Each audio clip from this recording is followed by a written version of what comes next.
Good morning, everyone. It's my pleasure to speak to you on Digital Summit 2021, organized by Tech Observer. Digital India program was launched in the year 2015 by our Honorable Prime Minister. This program was designed on three important vision areas: digital infrastructure for every citizen, digital services and governance on demand, and digital empowerment of citizens. And over the last 5 years, we have witnessed a lot of initiatives in each of this vision area by government as well as by private industry.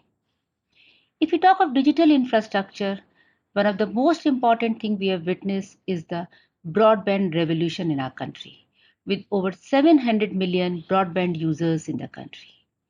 Even on the fiber optic side also, lakhs of villages have been connected through fiber optic, and it is estimated that over 6 lakh villages will be connected to a fiber optic in next 2 years. We have also built world's largest digital identity program, Aadhaar, which has provided digital identity to every citizen and has also enabled them to avail services digitally. With unified payment interface, digital payments have taken another dimension. We have seen phenomenal growth in digital payments across length and breadth of the country, from big cities to small towns to even villages. And with the openness of unified payment interface has also given an innovation with a large number of apps and options available to citizens for making digital payments. Data centers, which are at the core of digital initiatives, have also seen tremendous growth in the country. At NIC, where we are responsible for establishing ICT infrastructure for the government, which spans across data centers, networks, video conferencing, messaging, and so on, we have also enhanced capacity in our existing data centers as well as build new data centers. Latest in this effort has been our National Data Center in Northeast, which was recently announced by Honorable Prime Minister. As we are moving more towards digital and digital technologies are permeating deep in our lives, we are also seeing a rise of cyber threats. The threats are not only increasing, they are also becoming more and more sophisticated. Therefore, today, cybersecurity has to be intrinsic component of every digital initiative. Security operation centers are becoming an essential component of every digital infrastructure, be it networks or be it data centers. Rise of cloud computing industry in India has also provided immense benefits to not only government, private, to even startups, where you get infrastructure practically available on demand, you can scale it on demand, and as a result, it has given a huge efficiency in terms of launching various initiatives or new apps. It has also brought a whole lot of efficiency into the whole system and also made this whole initiative environment friendly and green, so to say. If we talk of digital services in the government, as NIC, as you know, we have been working with every government department in central government, with every state government, as well as every district administration. And we have worked closely in their digital transformation journey and helped them brought many services online. With the induction of e-sign, the need for in submitting papers with the application has been reduced drastically. Digital payments have really eased, and the need for making the payments to the by going to the office has been completely eliminated. And in nutshell, the effort has been to make government services paperless, faceless, and cashless. So the need for the citizen to visit the government offices can be completely eliminated.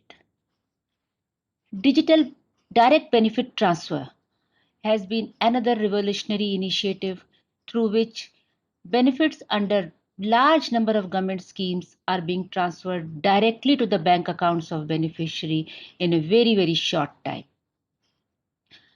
With all these technologies and with cloud available, lot of government programs have leveraged this technology, have built nationwide digital platforms where their programs are completely digital from concept to commission. For example, MG Narega is giving rural employment guarantee to over 13 crore beneficiaries through its digital platform. PM Kisan has distributed subsidy to over 11.7 crore farmers, while public distribution system has over 80 crore beneficiaries who are drawing ration on month basis. In the scholarship system, over 1 crore applications are processed per year and over 2700 crore rupees worth of scholarships have been disbursed. PM Awas Yojana, which is housing for all in urban as well as Grameen, both the initiatives are using digital platform at the core to conceptualize, to manage as well as to monitor these programs on the ground. Swachh Bharat Mission, which has enabled constructions of crores of toilets pan India, have also used leverage technology in a big way. E-way bill, which has provided a self-service to the transporters for generating permit to move for the movement of their goods, and it is slowly eliminating the need for check posts at various places.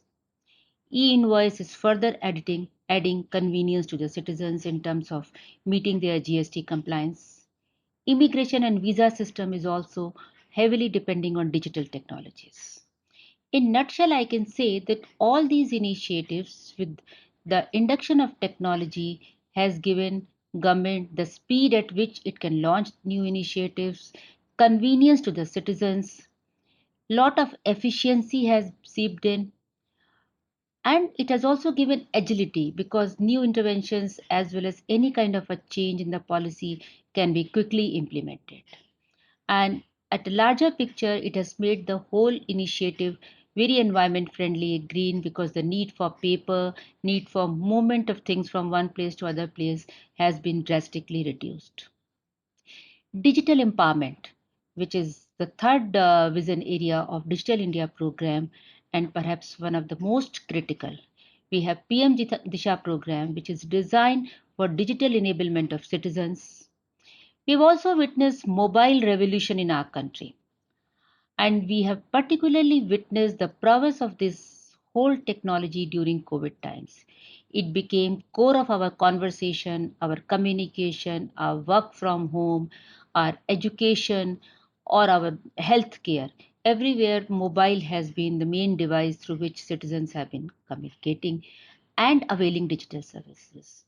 Looking at this trend, we in the government have also adopted mobile first strategy where any citizen service or any government program in broad digital has to have either an accompanying mobile app or the whole system has to be designed in a responsive manner so that it could be accessed across any device with the same convenience.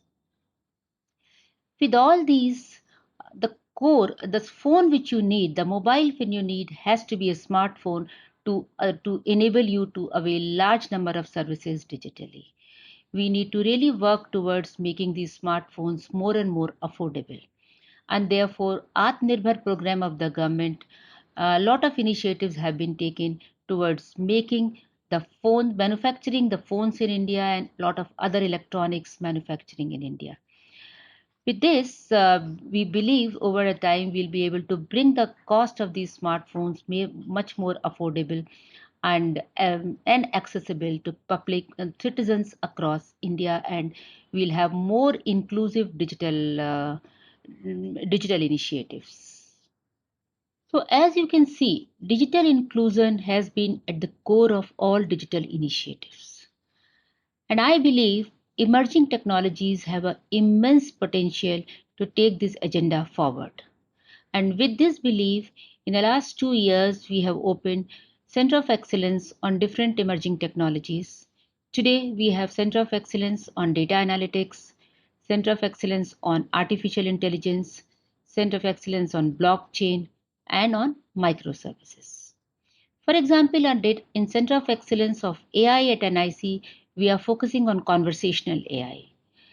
We believe with this, we are trying to explore and build solutions through which citizens can avail services in the language they understand or write. And with voice for interfaces, they will be able to avail services in the language they speak.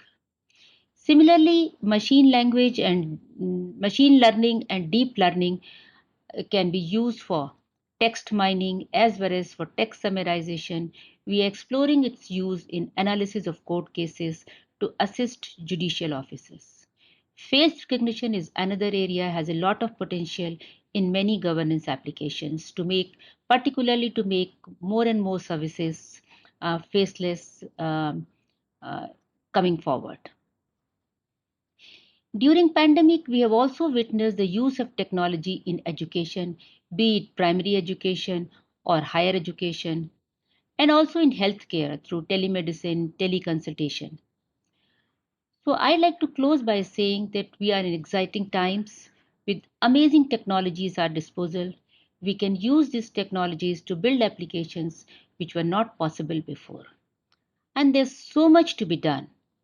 So we, government, public, private, and civil society, all should work together to empower people at the bottom of pyramid with the power of technology. Thank you so much. I like to thank Digital Senate for giving me this opportunity to talk to you and also wish Summit a great success. Thank you.